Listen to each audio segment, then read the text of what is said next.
Mpenzi mtazamaji wa channel yetu ya Mtakatifu Agostino Salasala, tukiwa katika kipindi kigumu kabisa ambacho tumeweza kumpoteza padri wetu, lakini pia paroko wetu Father Peter Asenga. Tumepata ugeni kutoka kwa Mhashamu Henry Mchamungu, askofu msaidizi wa Jimbo Kuu la Dar es Salaam.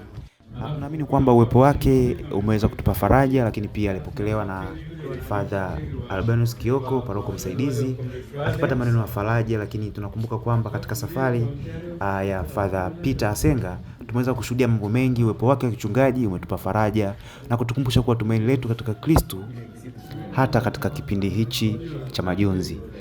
Kama unavyoona basi Mhashamu Henry Mchamungu, askofu msaidizi wa Jimbo Kuu la Dar es Salaam, kuweza kusalimiana na baadhi ya waombolezaji na kuweza kusaini kitabu cha waombolezaji.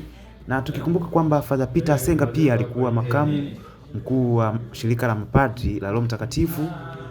Safari yake ni safari ambayo imeweza kutufundisha mambo mengi, ni safari ambayo imeweza kufanya mafanikio mengi katika parokia ya Mtakatifu Agostino Salasala. Lakini pia Father Peter Asenga aliweza kufanikisha ujenzi wa kanisa jipya kabisa, ujenzi wa nyumba ya mapadri. Basi tunamshukuru sana Mungu kwa uwepo wa maisha ya paroko wetu Father Peter Asenga.